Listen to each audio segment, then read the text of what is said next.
Et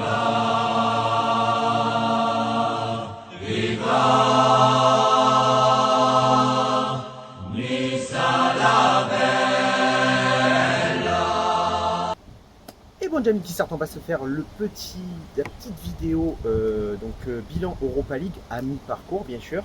Et tous ceux qui ne supportent pas la meilleure équipe mais pas la pire sont bien évidemment les bienvenus sur cette vidéo. On n'oublie pas le partenariat avec Alura Shop où tu peux bénéficier de 10% sur tout le site internet. La livraison est garantie. Tu peux consulter le site dès maintenant en lien dans la description avec le code TONISA10 et tu seras livré en temps et en heure. Donc c'est parti pour ce bilan de mi-parcours d'Europa League. Un bilan très médiocre pour ma part.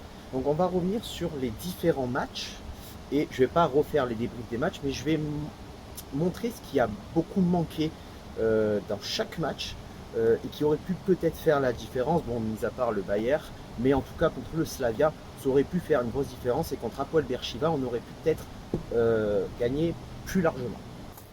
Donc contre le Bayer Leverkusen, donc on a été privé du ballon, tout simplement déchets techniques, relance inexistante, vraiment pressing zéro.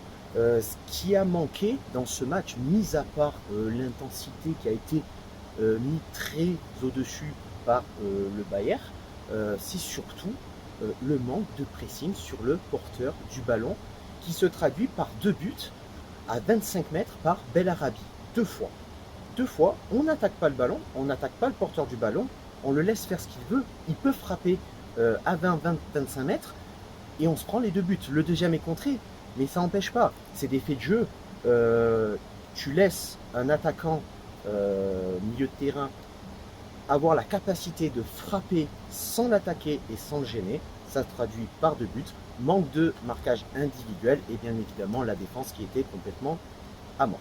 Donc contre l'Hapoel Beersheva, un match qu'on a gagné 1-0, il y avait dans le match des bons placements offensifs, défensifs on était bien cadré, du rythme, de la profondeur, c'était fluide, une très grosse implication de Amin Gouiri évidemment, un sérieux, un milieu de terrain plus ou moins retrouvé.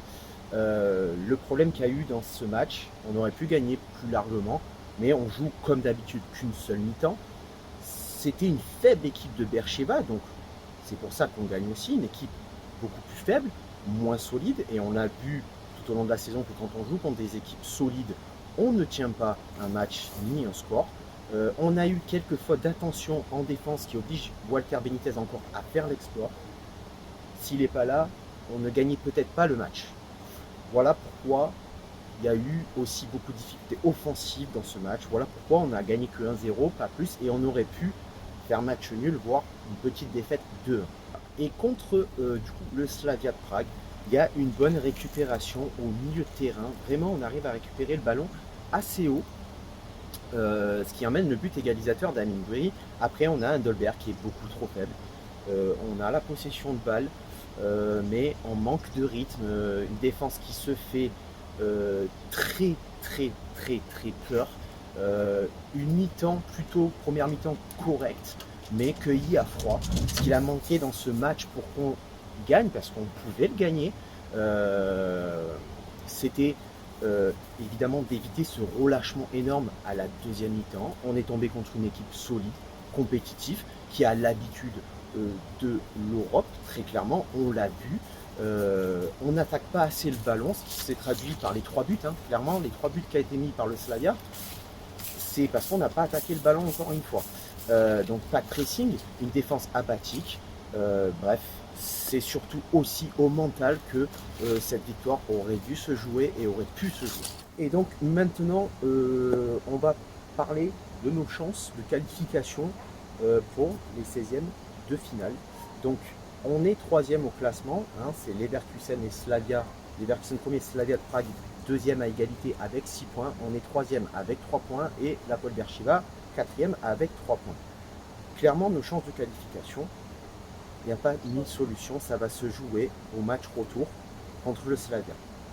Si on perd ce match, on est d'ores et déjà disqualifié, pour moi, parce que le Slavia va prendre 9 points, on sera à 3 points, et sortir un gros match contre les Leverkusen, j'ai beaucoup de mal à y croire, c'est faisable, mais j'y crois pas trop.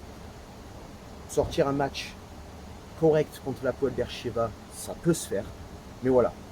Donc, nos chances de qualification se jouent clairement sur le match retour contre le Slavia. Donc, pourcentage de chance, en fait, se qualifier, je dirais, à partir de ce moment-là, avec les 3 matchs joués, je dirais 33% de chances de se qualifier. Tu ajoutes à ça la tactique de Patrick Vieira, on descend à 27%, et tu ajoutes ceci à l'enchaînement des matchs au niveau du calendrier, je descendrai à 23%. Voilà. Dis-moi en commentaire toi ce que tu penses de nos chances de qualification pour les 16e de finale. Voilà, Amit Nissart, le bilan de cette Europa League à mi-parcours. Dis-moi ce que tu penses en commentaire. J'ai beaucoup de mal à y croire. Je reprendrai un peu plus espoir si on gagne le match face au Slavia au retour. Et après, advienne que pourra. Sur ce. Ciao viva la Valletta, Nissa Nissa.